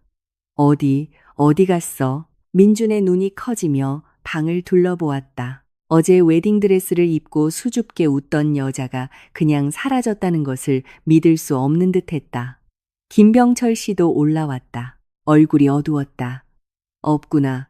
정말 가출했어. 최미숙 여사가 침대에 주저앉았다. 허벅지를 치며 이런 배은망덕한 결혼한 지 하루 만에 가출을 해? 사람들이 뭐라고 하겠어. 김씨 집안이 웃음거리가 될 거야. 민준이 마침내 정신을 차리고 휴대폰을 꺼내 지우에게 전화했다. 바로 음성 사서함으로 넘어갔다. 다시 시도했다. 여전히 음성 사서함. 차단당했어. 민주는 너무 화가 나서 휴대폰을 던질 뻔했다. 그는 메신저 앱을 열었다. 박지우, 도대체 어디 처박혀 있는 거야? 당장 돌아와. 메시지 옆에 빨간 느낌표가 떴다. 거기도 차단당했다. 젠장, 진짜 해버렸네. 민주는 분노의 방을 서성거렸다. 엄마, 걔 친정에 간 거 아닐까요? 당연하지. 최미숙 여사가 격분했다. 내가 말했잖아. 순한 척하지만 교활한 애라고. 우리 돈 5천만 원 사기치고 도망간 거야. 이건 혼인빙자 사기야. 셋 중 가장 침착했던 김병철 씨가 말했다. 당황하지 마. 그녀 부모님께 전화해서 물어봐. 최미숙 여사는 즉시 지우 부모님의 번호를 찾아 전화를 걸었다. 몇 번의 신호음 끝에 전화가 연결되었다. 여보세요. 아, 지우 어머님 되시죠? 저 민준이 엄마예요. 최미숙 여사는 억지로 미소를 지었지만 목소리에는 분노가 묻어났다. 혹시 지우 거기 있나요? 애들이 그냥 작은 다툼을 했는데 갑자기 집을 나가버렸어요. 저희가 얼마나 걱정하는지 몰라요. 전화기 저편에서 지우 어머니의 목소리는 차분했다. 지우는 여기 없어요. 전화 와서는 며칠 친구 집에서 지내면서 생각 좀 정리하겠다고 하더군요. 친구, 어떤 친구요? 최미숙 여사가 다그쳤다. 사부인, 죄송하지만 따님이 너무 철없이 구는 것 같아요. 신혼부부가 싸우는 건 당연한 일이에요. 그냥 그렇게 집을 나가는 건 아니죠. 이 소문 퍼지면 그 애 평판만 나빠져요. 그 애 평판이요? 지우 어머니가 말을 끊었다. 미숙 씨, 제가 묻고 싶은 게 있었어요. 민준이가 제 딸 얼굴에 더러운 행주를 던졌다는 게 무슨 소린가요? 최미숙 여사의 심장이 쿵 내려앉았지만 그녀는 물러서지 않았다. 아, 그거요? 그냥 장난친 거예요. 걔가 너무 예민하게 받아들인 거죠. 장난이라고요? 지우 어머니의 목소리가 차가워졌다. 기름지고 더러운 행주를 얼굴에 던지는 게 장난이라고요? 미숙 씨, 우리 둘 다 엄마잖아요. 입장을 바꿔서 생각해 보세요. 누가 당신 딸 얼굴에 행주를 던졌다면 그걸 장난이라고 생각하시겠어요? 최미숙 여사는 할 말을 잃었다. 지우가 이혼하고 소송하겠다고 하더군요.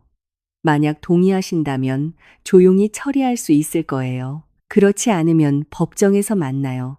지우 어머니가 단호하게 말했다. 돈에 관해서는 법이 얼마를 돌려줘야 할지 또는 돌려줘야 할 것이 있는지를 결정할 거예요. 하지만 우리 가족이 그녀에게 선물로 준 7천만 원은 그녀의 것이고 당신들은 거기서 1원도 만질 수 없을 겁니다.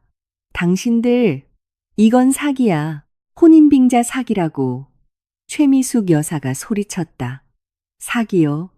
지우 어머니가 웃었다. 미숙 씨, 그들이 결혼한 지 하루 만에 이런 일이 일어났어요. 누가 누구를 속인 거죠? 우리 둘 다 답을 알잖아요. 할 말은 다 했어요. 잘 생각해 보시고 지우를 괴롭히지 마세요. 그렇지 않으면 경찰을 부를 겁니다. 전화가 끊겼다. 최미숙 여사는 휴대폰을 든 채 멍하니 서 있었다. 뭐래요? 민준이 초조하게 물었다. 지우가 이혼하고 소송하고 싶대. 최미숙 여사가 분노에 떨며 말했다. 그리고 돈 문제는 법이 결정할 거고 자기들이 선물한 돈에서는 한 푼도 못 받는다고 하네. 미쳤나 봐. 민준이 벽을 주먹으로 쳤다. 그래, 이혼 소송. 누가 무서워할 줄 알고. 하지만 그 5천만 원은 전액 돌려받아야 해. 1원도 모자라면 안 돼. 그리고 우리가 결혼식에 쓴 모든 비용도 장소, 대관료, 케이터링 거의 3천만 원이었잖아. 그것도 그들이 지불해야 해. 최미숙 여사가 덧붙였다. 조용히 있던 김병철 씨가 마침내 입을 열었다. 전액 돌려받는 거 그렇게 쉽지 않을 거야. 만약 지우가 민준이가 학대했다고 주장하면 우리가 법정에서 질 수도 있어. 학대? 누가 학대했다는 거야? 그냥 행주 좀 던진 것뿐인데. 최미숙 여사가 비웃었다. 행주도 물건이야. 그걸 얼굴에 던지는 건 법적으로 폭력 행위에 해당될 수 있어. 김병철 씨가 그녀를 쏘아보았다. 내가 아침에 말했잖아. 너무 몰아붙이지 말라고. 이제 봐. 가버렸잖아. 이제 어떡할 거야? 나는 그냥 이 가족을 위해서 한 것뿐이에요. 최미숙 여사가 방어했다. 내가 우리 집 법도를 가르치지 않으면 어떻게 우리를 따르겠어요? 그래서 이제 가버렸잖아. 이제 누구한테 법도를 가르칠 건데? 김병철 씨가 비웃었다. 그 애를 다시 데려올 방법을 생각해봐. 만약 이게 지저분한 이혼 소송으로 번지면 창피한 건 우리야. 세 사람은 텅 빈 거실에 앉아 있었다.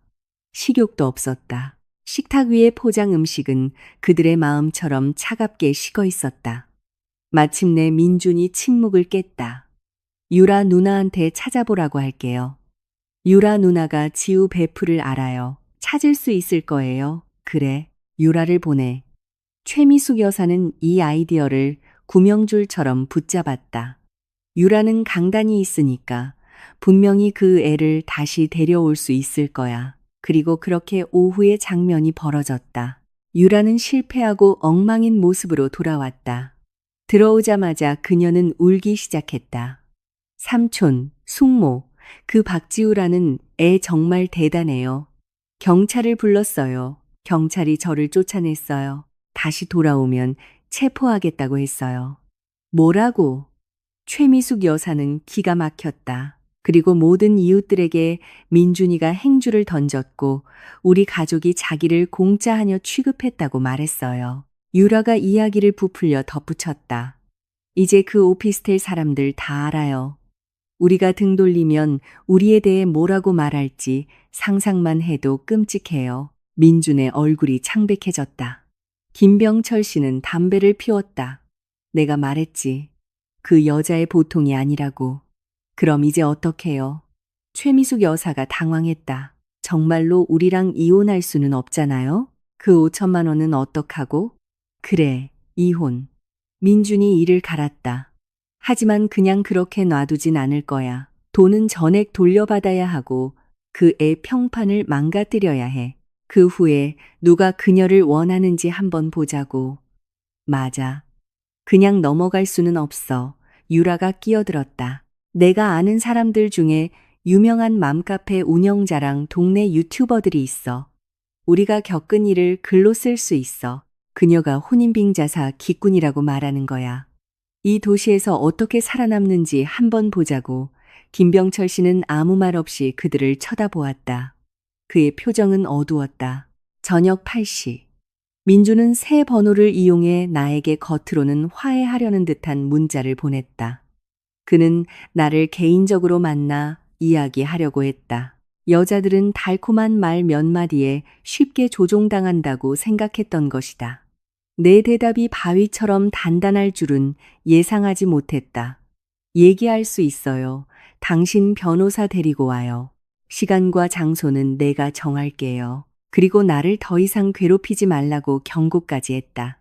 민주는 너무 화가 나서 휴대폰을 부술 뻔했다. 뻔뻔한 년. 그가 욕했다. 뭐래?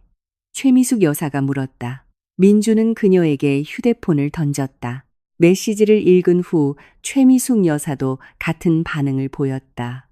저 애 결심이 확고하네. 결심이 확고하더라도 마음을 바꾸게 해야지.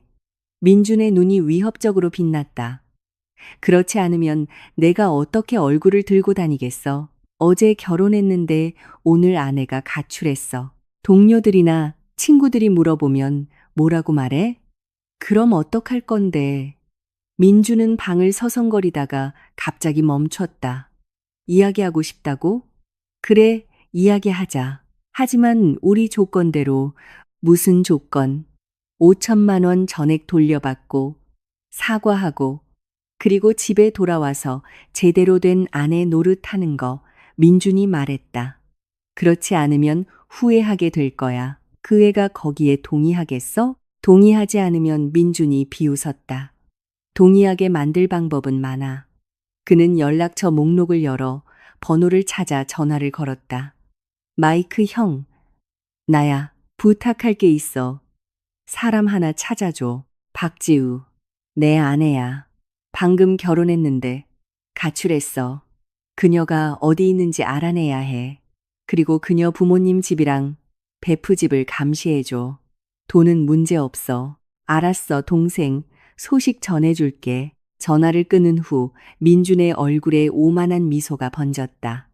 박지우, 그냥 도망치면 끝날 것 같아? 서울은 그렇게 넓지 않아. 어디에 숨을 건데 내가 널 찾으면 넌 후회하게 될 거야. 그리고 그 순간 김 씨 가족의 부엌에서는 싱크대에 여전히 설거지 더미가 쌓여 있었다. 기름진 행주는 여전히 가스레인지 위에 있었다. 아무도 그것들을 씻지 않았다. 아무도 청소하지 않았다. 결혼 첫날 새 주인을 잃은 이 집은 너무나 차갑고 초라했다. 최미숙 여사는 접시들을 보고 오늘 아침 지우에게 치우게 하려던 자신의 결정이 그다지 현명한 생각이 아니었을지도 모른다는 것을 갑자기 느꼈다. 적어도 그때는 누군가 이걸 씻을 사람이 있었다. 이제 그녀는 소매를 걷어붙이고 마지못해 부엌으로 걸어갔다. 엄마, 뭐 하세요? 민준이 물었다. 설거지에. 이걸 여기서 썩게 내버려 둘 수는 없잖아. 최미숙 여사가 힘겹게 말했다. 민준의 미간이 찌푸려졌다. 지우가 돌아와서 하게 놔두세요. 만약 돌아오지 않으면 어떡할 건데? 최미숙 여사가 대답했다. 민준은 말문이 막혔다. 그는 그 가능성을 생각해 보지 않았다. 아니, 더 정확히 말하면 생각하기를 거부했다. 지우가 어떻게 돌아오지 않을 수 있겠는가? 이혼한 여자가 어디로 가겠는가? 누가 그녀를 원하겠는가? 그녀는 돌아와야만 한다. 나에게 다시 받아달라고 애원하면서. 그래, 분명히 돌아올 것이다. 민주는 스스로에게 이렇게 말하고 약간의 안도감을 느꼈지만 텅 빈 거실과 부엌에서 설거지를 하려는 어머니의 서툰 시도를 보았을 때 불안감이 서서히 그의 마음속으로 기어들어왔다. 다음 날 나는 수진과 함께 아파트를 보러 갔다. 떠나기 전 나는 단순한 흰색 티셔츠와 청바지로 갈아입었다. 머리는 높이 묶고 화장은 하지 않았다. 거울 속의 사람은 눈이 맑고 푹 쉰 것처럼 보였다. 어제의 피곤한 경험의 흔적은 전혀 없었다. 와, 회복력 진짜 빠르네. 수진이 말했다. 머리부터 발끝까지 나를 훑어보며 평생 우울해하고 있을 수만은 없잖아. 내가 말했다. 가방을 들며 가자. 빨리 찾을수록 빨리 안정될 수 있으니까. 우리는 세 곳을 보았다. 첫 번째는 너무 낡았고 두 번째는 엘리베이터 없는 계단식 아파트였다. 하지만 세 번째는 완벽했다. 원룸. 새로 리모델링했고 지하철역과 가까운 안전한 건물에 있었다. 월세가 좀 비쌌다. 월 180만 원. 이걸로 할게요. 내가 중개인에게 말했다. 오늘 계약서 쓰고 보증금이랑 한 달치 선불 낼게요. 중개인은 젊은 여성식으로 행동이 매우 빨랐다. 네, 알겠습니다. 집주인에게 연락할게요. 오늘 오후에 전부 서명할 수 있을 거예요. 건물을 나오면서 수진이 물었다. 정말 확신해? 다른 곳 더 안 봐도 돼? 아니, 여기가 좋아. 내가 말했다. 안전이 제일이야. 좀 비싸게 내는 게 가치가 있어. 그리고 평생 여기서 살 것도 아니잖아. 이혼이 끝나면 부모님 댁으로 돌아가거나 다른 도시로 이사할지도 몰라. 수진이 고개를 끄덕였다. 언제 이사할 거야? 오늘 오후에 계약서만 쓰면 내 집에 더 이상 머물 수는 없어. 유라가 거기서 나를 찾았다면 민준이도 날 찾을 수 있을 거야. 널 위험에 빠뜨리고 싶지 않아. 무슨 위험에 빠뜨린다는 소리야. 수진이 나를 툭 쳤다. 하지만 아마 네가 이사하는 게 더 나을 거야. 더 안전하겠지. 도움 필요하면 전화해. 우리는 점심을 먹고 수진의 집으로 돌아가 내 짐을 쌌다. 내 짐은 많지 않았다. 여행 가방 하나와 백팩 하나. 수진은 자기 차로 나를 데려다 주겠다고 고집했고 나는 거절하지 않았다. 임대 계약서에 서명하고 열쇠를 받았다. 이사는 2시간밖에 걸리지 않았다. 새 아파트는 깨끗했고 가구가 완비되어 있었으며 바로 입주할 수 있었다. 나는 여행 가방에서 짐을 정리했다. 옷을 옷장에 걸고 욕실용품을 정리했다. 그리고 침대에 앉았다. 나만의 이 작은 공간을 바라보며 나는 깊은 평화를 느꼈다. 여기에는 민준도, 최미숙 여사도, 숨막히는 규칙도 없었다. 오직 나만 있었다. 휴대폰이 울렸다. 내 사촌 준호 오빠였다. 여보세요 오빠, 지우야. 어디야? 준호 오빠의 목소리는 걱정스러웠다. 방금 소식 들었어. 그 민준이라는 쓰레기 자식이 감히 너한테 행주를 던졌다고? 어떻게 알았어? 어떻게 모르겠어?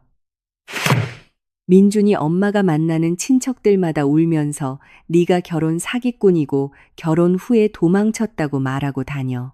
몇몇 고모랑 삼촌들이 나한테 전화해서 무슨 일이냐고 물어봤어. 준호 오빠가 화를 내며 말했다. 나는 그들에게 그건 말도 안 되는 소리라고 했어. 내 사촌은 그런 애가 아니라고. 분명히 그들이 너를 괴롭히고 있는 거라고. 가슴이 뭉클했다.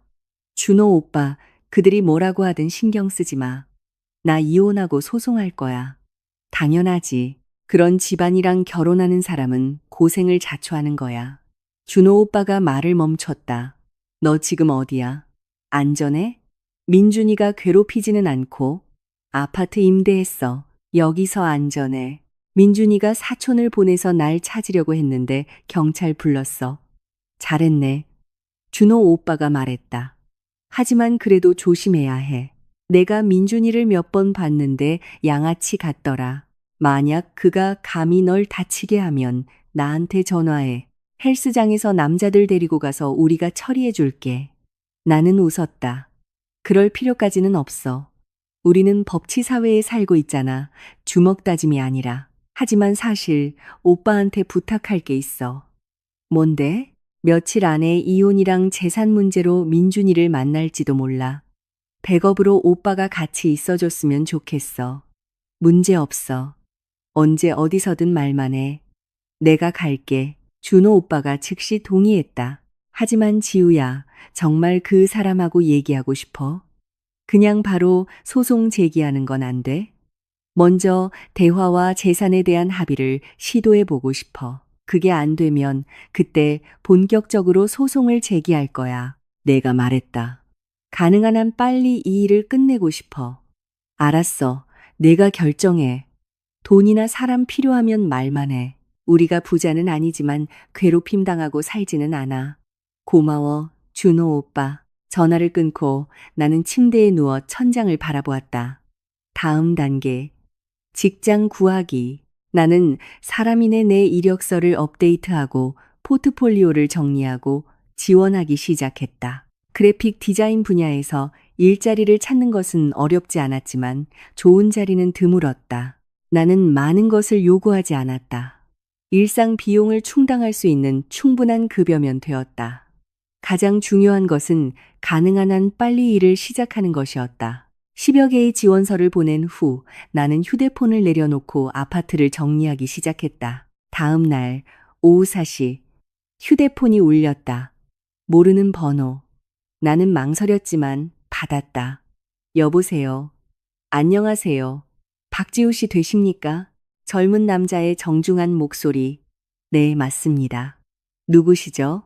디와 디자인 스튜디오 인사팀입니다. 저희가 당신의 지원서를 보고 내일 오전 10시에 면접을 잡고 싶은데요. 시간 괜찮으신가요? 네, 괜찮습니다. 나는 똑바로 앉았다. 좋습니다. 주소는 잠시 후에 문자로 보내드리겠습니다. 포트폴리오와 이력서 사본을 지참해 주세요. 문제 없습니다. 감사합니다. 전화를 끊고 나는 거의 믿을 수가 없었다. 바로 면접이 잡혔다. 잠시 후 주소가 담긴 문자가 도착했다. 시내의 한 오피스 빌딩이었다. 나는 스튜디오를 검색했다. 규모는 작았지만 특히 브랜드 디자인 분야에서 평판이 좋았다. 행운을 빌어. 나는 생각했다. 노트북을 열고 면접 준비를 시작했다. 포트폴리오는 준비되어 있었지만 다시 한번 훑어보았다. 가장 최근에 성공적인 프로젝트 몇 개를 골랐다. 저녁 7시까지 바빴다. 그때 수진이 전화했다. 새 집은 어때? 정착했어. 여기 좋아. 아주 조용해. 내가 말했다. 아, 그리고 내일 면접 있어. 정말? 어디? 디와 디자인 스튜디오. 브랜드 디자인이 전문이야. 나 거기 알아. 실력 좋아. 잘 됐다. 수진이 신나서 말했다. 잘해. 합격할 거야. 제발. 저녁은 먹었어? 아니, 아직 배 안 고파. 먹어야지. 잠깐만 내가 주문해 줄게. 주소 보내봐. 수진아, 그럴 필요 없어. 보내. 나는 어쩔 수 없이 그녀에게 주소를 보냈다. 30분 후 배달이 도착했다. 오랫동안 먹어보고 싶었지만 절약하느라 사지 않았던 고급 초밥이었다. 나는 수진에게 사진을 보냈다. 이거 너무 과하잖아. 내 새로운 인생 축하 파티. 화려해야지. 수진의 빠른 답장. 먹고 일찍 자. 내일 면접 행운을 빌어. 다음 날 10시 전화가 다시 울렸다. 또 다른 새 번호를 사용하는 민준이었다. 나는 받았지만 말은 하지 않았다. 박지우, 우리 얘기 좀 해야 해. 민준의 목소리는 피곤해 보였지만 억지로 감춘 분노가 느껴졌다. 무슨 얘기여? 이혼이랑 돈 문제. 민준이 말을 멈췄다. 네가 시간과 장소를 정한다고 했지. 좋아. 하지만 조건이 있어. 5천만 원 전액 돌려주고 내 가족이 결혼식 비용의 절반을 지불해야 해. 나는 웃었다. 민준 씨, 꿈꾸고 있는 거예요? 박지우, 분수를 알아. 민준의 목소리가 갑자기 커졌다. 내가 지금 너한테 신사적으로 대하고 있는 거야. 그게 내게는 호의라고. 그걸 고마워하지 않으면 내가 이 도시에서 살 수 없게 만들 방법은 많아. 무슨 방법이요? 내가 물었다. 또 사촌을 보내서 나를 괴롭힐 건가요? 아니면 내 새 직장에 와서 소란을 피울 건가요? 아니면 우리 부모님 집에 가서 난동을 부릴 건가요? 민주는 말을 잇지 못했다. 민준 씨, 내가 집을 나올 용기를 낸 건 당신의 그런 수법이 두렵지 않기 때문이에요. 내가 차분하게 말했다. 당신 사촌이 왔을 때 나는 경찰을 불렀어요. 당신이 내 직장에 온다면 나는 사직하고 당신을 가정폭력으로 고소할 거예요. 당신이 우리 부모님 집에 간다면 우리 아버지가 파출소에 신고할 거예요. 그리고 내가 여기서 살 수 없게 만들겠다는 협박에 대해서는 이 도시는 당신 것이 아니에요. 너 너무 건방지게 굴지 마. 민준이 이를 갈았다. 마지막으로 묻겠어. 돌아올 거야? 아니요. 좋아. 정말 용감하네. 박지우. 민준이 비웃었다. 그럼 법정에서 보자. 판사가 혼인 사기꾼에 돈만 밝히는 여자가 돈 한 푼 안 돌려주고 빠져나가게 놔두는지 한번 보자고. 좋아요. 법정에서 보죠. 내가 말했다. 결혼 첫날 아내 얼굴에 더러운 행주를 던진 남편을 판사님이 보는 걸 아주 좋아할 거예요. 그것이 심히 부당한 대우 또는 가정폭력에 충분한지 한번 보자고요. 그리고 내가 손해배상과 위자료를 받을 자격이 있는지도 내 말 왜곡하지 마. 그냥 부부 싸움이었을 뿐이야. 그게 무엇이었는지는 판사님이 결정하게 하죠. 나는 시간을 힐끗 보며 말했다. 더 할 말 없으면 끊을게요. 아, 그리고 새 번호로 전화하는 수고는 더 이상 하지 마세요. 그것들도 차단할 거니까. 얘기하고 싶으면 당신 변호사를 내 변호사에게 보내세요. 변호사 구했어? 물론이죠. 박 변호사님. 가사사건 전문이고 경험도 아주 많으세요. 나는 일부러 그의 이름을 언급하며 말했다. 당신 변호사가 그분께 연락할 수 있을 거예요. 만남에 관해서는 제가 나중에 알려드리죠. 나는 전화를 끊고 번호를 차단했다. 세상은 다시 조용해졌다. 3일 후 오후 2시 시내 커피숍의 개인실. 나는 10분 일찍 도착했다. 박 변호사님은 이미 와 있었다. 그는 40대였고 정중하고 예리한 인상을 주었다. 맞춤 정장을 입고 있었고 앞에는 노트북이 열려 있었다. 박지우 씨, 앉으세요. 박 변호사님이 손짓했다. 그들이 저를 위협하려고 일부러 늦게 올 거예요. 내가 의자를 당기며 말했다. 괜찮아요. 기다릴 수 있어요. 협상에서 인내심은 자산입니다. 박 변호사님이 미소 지었다. 나는 고개를 끄덕였다. 아메리카노를 주문했다. 커피가 도착했을 때 방문이 열렸다. 민준이 들어왔다. 얼굴이 어두웠다. 그의 뒤에는 바지와 정장을 입은 남자가 있었다. 아마 그의 변호사일 것이다. 그리고 그들 뒤에는 최미숙 여사와 김병철 씨가 있었다. 온 가족이 왔다. 쇼를 하고 있었다. 박 변호사님의 미간이 찌푸려졌지만 아무 말도 하지 않았다. 지우야, 넌 사람 기다리게 하는 걸 정말 좋아하는구나. 최미숙 여사가 들어오며 비꼬았다. 어머님, 3분 늦으신 건 그쪽이에요. 내가 휴대폰을 보며 말했다. 그리고 제 기억으로는 민준 씨와 그의 변호사만 초대했는데요. 나는 민준이 엄마야. 내가 여기 있으면 안 될 이유가 뭐니? 최미숙 여사가 의자에 주저앉았다. 나를 쏘아보며 계셔도 되지만 조용히 해주세요. 박 변호사님이 말했다. 목소리는 차분했지만 단호했다. 이것은 공식적인 합의 협상입니다. 우리는 사실과 법에 대해서만 이야기할 것입니다. 감정이 아니라 불필요한 당사자가 방해한다면 그들을 퇴장시킬 권리를 행사하겠습니다. 최미숙 여사는 박 변호사님의 권위에 기가 죽었다. 그녀는 입을 열었지만 아무 말도 나오지 않았다. 김병철 씨가 그녀의 소매를 잡아당겼다. 조용히 하라는 신호였다. 민준이 앉았다. 나를 쳐다보는 그의 눈은 어두웠다. 지우야, 우리가 꼭 이렇게까지 해야겠어. 이렇게까지 만든 건 제가 아니에요. 당신이 저를 이리로 몰아붙였죠. 나는 그의 시선을 마주했다. 민준 씨, 우리 결혼 첫날.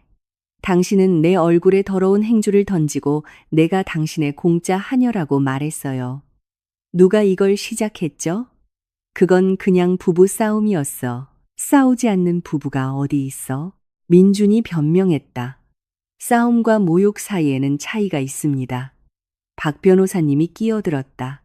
김민준 씨, 배우자의 얼굴에 더러운 물건을 던지는 행위는 대한민국 법률하에서 정신적, 정서적 학대로 간주될 수 있습니다. 만약 박지우 씨가 이를 주장한다면 우리는 형사고소를 제기하고 이를 이혼의 사유로 삼아 정신적 손해배상을 청구할 수 있습니다. 민준의 변호사가 말했다. 박 변호사님, 너무 성급하게 가지 맙시다. 신혼부부가 갈등을 겪는 것은 당연한 일입니다. 가정폭력이라는 용어는 좀 과한 것 같습니다. 과한지 아닌지는 판사가 결정할 겁니다. 박 변호사님이 안경을 치켜 올렸다. 그리고 이 경우 우리는 이러한 상황에 대해 중첩적인 손해배상을 청구할 수 있다는 점을 상기시켜드리고 싶습니다. 방 안의 분위기가 무거워졌다. 민준의 변호사는 불편해 보였다. 박 변호사님이 그렇게 공격적으로 나올 줄은 예상하지 못했던 것이다. 그래, 우리가 잘못했어. 하지만 그녀의 혼인빙자 사기는 어떡할 건데? 민준이 소리쳤다. 선물로 준 5천만 원. 결혼한 지 하루 만에 가출했어. 그게 사기가 아니면 뭐야? 김민준 씨, 언행에 주의하십시오. 박 변호사님의 목소리가 차가워졌다. 혼인 빙자 사기는 증명을 요구하는 심각한 형사 고발입니다. 박지우 씨가 당신을 속이고 재산을 편취하기 위해 이 결혼에 임했다는 증거가 있습니까? 민주는 말을 잇지 못했다. 없다면 그 용어를 사용하지 않는 것을 제안합니다. 그렇지 않으면 박지우 씨가 당신을 명예훼손이나 사이버 명예훼손으로 고소할 수 있습니다. 박 변호사님이 계속했다. 돈에 관해서는 그것이 공동 계좌에 있다고 가정합시다. 신속하게 일을 처리하고 재산 관계를 해소하기 위해 반환될 수 있습니다. 하지만 이혼 소송은 길어질 수 있다는 점을 말씀드립니다. 이 경우 우리는 내일이라도 소송을 제기할 수 있고 학대 행위로 인해 당신이 매우 불리한 입장에 처하게 될 것입니다. 더욱이 박지우 씨의 부모님이 주신 7천만 원은 그녀의 고유 재산이며 당신 가족의 자금과는 아무런 관련이 없습니다. 그의 말에 김 씨 가족의 얼굴이 창백해졌다. 최미숙 여사는 참지 못했다. 그럼 간단히 말해서 우리는 5천만 원 손해만 본 거네. 말도 안 돼. 어머님, 그건 정확히 사실이 아니에요. 내가 말했다. 목소리는 차분했다. 어제 결혼식, 200명 하객을 위한 장소, 대관료와 케이터링 비용이 약 3천만 원이었어요. 웨딩 플래너가 500만 원, 사진과 비디오가 300만 원, 제 드레스, 반지, 기타 소소한 비용들 전부 합해서 거의 5천만 원에 달했어요. 그건 우리 가족이 전액 지불했어요. 당신들에게 1원도 요구하지 않았어요. 그러니 당신들이 기여한 5천만 원은 그저 친척들과 친구들 앞에서 당신들 가족의 체면을 세우기 위한 전시용이었을 뿐이죠. 김 씨 집안은 정말 부자구나라는 말을 듣기 위해서요. 그 이미지를 원하셨잖아요. 그렇죠. 최미숙 여사는 할 말을 잃었다. 분명히 그 계산은 해보지 않았던 것이다. 민준도 당황했다. 나에 대해서 말하자면 내가 계속했다. 나는 수천만 원의 현금과 내 월급, 그리고 좋은 경력을 가지고 이 결혼에 임했어요. 그리고 당신들은 내가 당신들 온 가족을 시중들기를 기대했죠. 요리하고, 청소하고, 그러면서도 여전히 일하고 돈을 벌기를. 민준 씨, 당신이 계산해 보세요. 누가 더 손해죠? 민준의 얼굴이 붉어졌다. 박지우, 말 돌리지 마. 그가 테이블을 쳤다. 상관없어. 돈 돌려놔야 해. 그렇지 않으면 이건 끝나지 않아. 김민준 씨, 감정을 조절하십시오. 박 변호사님의 미간이 찌푸려졌다. 계속 그렇게 하시면 이 협상을 진행할 수 없습니다. 민준의 변호사도 그를 진정시키려 했다. 그에게 무언가 속삭였다. 민준은 심호흡을 했다. 여전히 나를 노려봤지만 테이블을 치지는 않았다. 좋아. 조건에 대해 얘기하자. 민준이 이를 갈았다. 절반 2억 5천만 원 돌려줘. 결혼식 비용은 잊어버릴게. 그리고 돌아와서 다시 시작하자. 이 일은 없었던 걸로 할게. 나는 웃었다. 민준 씨, 내가 정말 돌아갈 거라고 생각해요? 그럼 뭘 원하는데? 이혼, 소송. 내가 말했다. 공동계좌에 5천만 원 전액을 돌려줘서 재산 문제를 마무리할게요. 결혼식 비용은 우리 가족이 부담했으니 걱정하지 마세요. 내 7천만 원에 대해서는 그건 내 개인 돈이고 당신들은 1원도 못 가져가요. 5천만 원만? 우리를 거지로 만들 셈이야? 최미숙 여사가 소리쳤다. 어머님, 5천만 원은 충분하고도 남아요. 나는 그녀의 눈을 똑바로 쳐다봤다. 법적으로 판사님은 이혼이 확정되기 전까지는 즉시 반환을 명령하지 않을 수도 있어요. 저는 이 일을 깨끗하게 끝내기 위한 선의의 표시로 이걸 제안하는 거예요. 싫으시면 법정에서 만나요. 판사님이 어떤 결정을 내릴지 한번 보자고요. 아마 더 적게 받게 될지도 몰라요. 누굴 협박하는 거야. 민준이 일어서서 나를 가리켰다. 박지우, 말해두는데 난 5천만 원 만원하는 게 아니야.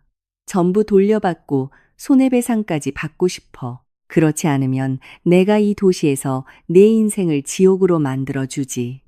민준 씨. 박 변호사님도 일어섰다. 목소리가 날카로워졌다. 그건 협박입니다. 경찰에 신고하고 가정폭력으로 고소할 수 있습니다. 그래, 신고해. 민주는 이성을 잃었다. 박지우, 변호사 구했다고 네가 무적인 줄 알아? 난 여기서 자랐어.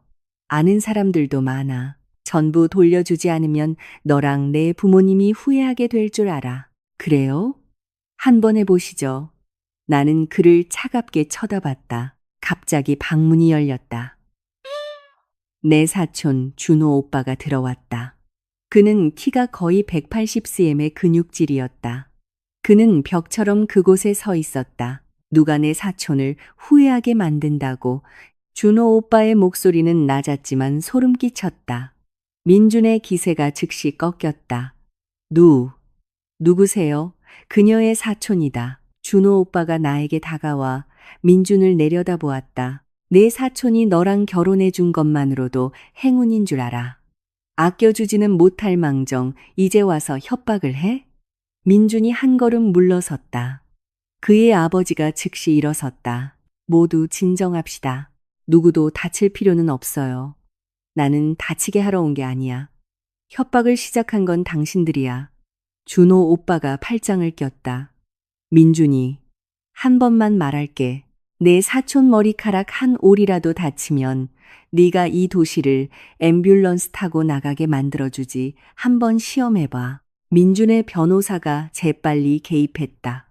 모두들 제발 진정하세요. 우리는 협상하러 온 것이지 싸우러 온 것이 아닙니다. 박 변호사님도 조용히 준호 오빠의 팔을 잡아당겼다. 준호 씨, 앉으세요. 법적인 방법으로 해결할 겁니다. 협박이 아니라. 준호 오빠가 콧방귀를 뀌고 내 옆에 앉았다. 여전히 민준을 노려본 채. 민준은 창백해져서 감히 말을 하지 못했다. 자, 이제 모두 진정했으니 계속하죠. 박 변호사님이 다시 노트북을 열었다.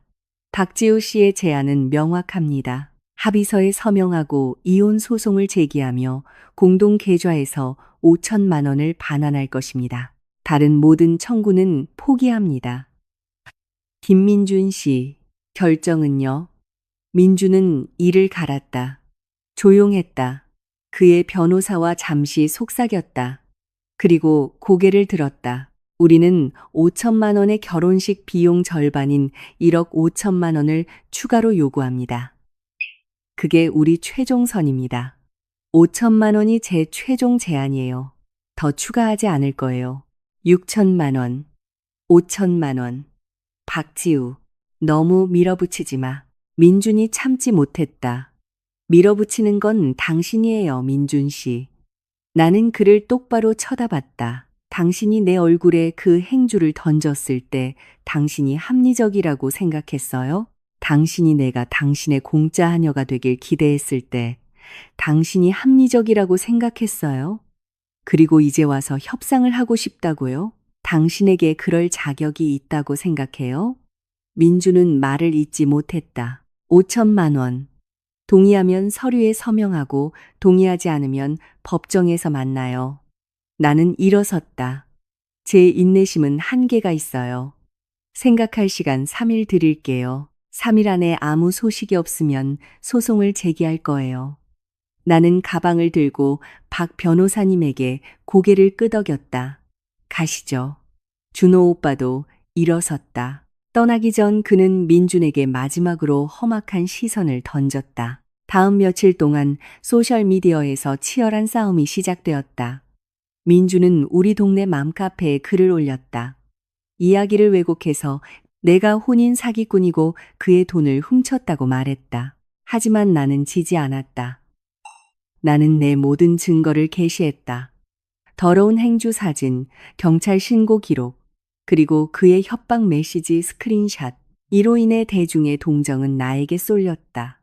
한 유명 기자와도 연락이 닿아 내 경험에 대한 기사를 썼고 그 기사는 전국적으로 바이럴이 되었다. 민주는 체면을 잃었고 직장이 위태로워졌으며 우리 도시에서 완전히 망신을 당했다. 극심한 압박 때문에 민주는 내가 가정폭력 고소를 취하하는 조건으로 아무것도 요구하지 않고 내 조건에 동의할 수밖에 없었다. 다음 날 아침 8시 30분 나, 준호 오빠, 박 변호사님, 배우자로부터 심히 부당한 대우를 받았으므로 가정폭력 범죄의 처벌 등에 관한 특례법에 따라 고소할 수 있습니다.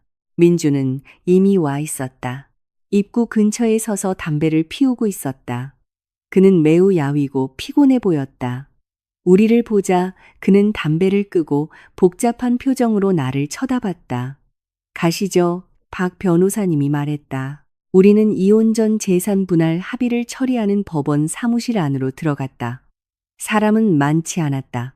우리 차례가 되었을 때 법원 서기가 우리 서류를 보았다. 재산 분할 합의서에 서명하셨습니까? 네. 박 변호사님이 합의서를 건넸다. 서기는 그것을 신중하게 검토했다. 공동 계좌에서 5천만 원 반환. 다른 분쟁 없음. 양측 모두 이혼 소송 제기에 동의. 남성 측에서 확인하십니까? 민준이 이를 갈았다. 확인합니다. 좋습니다. 여기에 서명하십시오. 우리에게 서식이 건네졌다. 나는 펜을 들고 문서에 서명했다. 내 손은 흔들리지 않았다. 민준도 서명했다. 그의 서명은 지저분했다. 나는 그에게 수표를 건넸다. 5천만 원 자기 압수표 전부 있습니다. 이제 우린 끝이에요. 민준은 수표를 받았다. 손가락 마디가 하얗게 될 정도로 꽉 쥐고 있었다. 박지우, 내가 완전히 돌아서기 전에 민준이 갑자기 말했다. 이제 행복해? 내 평판을 망가뜨렸어. 직장을 잃을지도 몰라. 만족해? 나는 그를 쳐다보고 문득 동정심을 느꼈다. 민준 씨, 당신을 망가뜨린 건 내가 아니에요. 당신이 스스로 그렇게 한 거죠. 내가 차분하게 말했다. 만약 우리 결혼 첫날 당신이 내 얼굴에 그 행주를 던지지 않았다면, 만약 당신이 나를 하녀가 아니라 아내처럼 대했다면, 만약 당신이 나를 협박하고 헐뜯는 대신 좋게 이야기하려고 노력했다면 우리는 여기까지 오지 않았을 거예요. 내가 노력. 민주는 반박하려 했지만 말을 찾지 못했다. 생각해 보세요. 다음번에는 다른 사람에게 약간의 존중심을 가지도록 노력해 봐요. 내가 말했다. 등을 돌리고 완전히 걸어 나갔다. 건물 밖으로 발을 내딛자 햇살이 눈부시게 아름다웠다. 나는 하늘을 올려다보고 깊은 숨을 내쉬었다. 자유, 완전히 자유로워졌다. 그리고 이제부터 박지우의 이야기는 오직 나의 것이다. 그리고 이것은 아름다운 시작이다.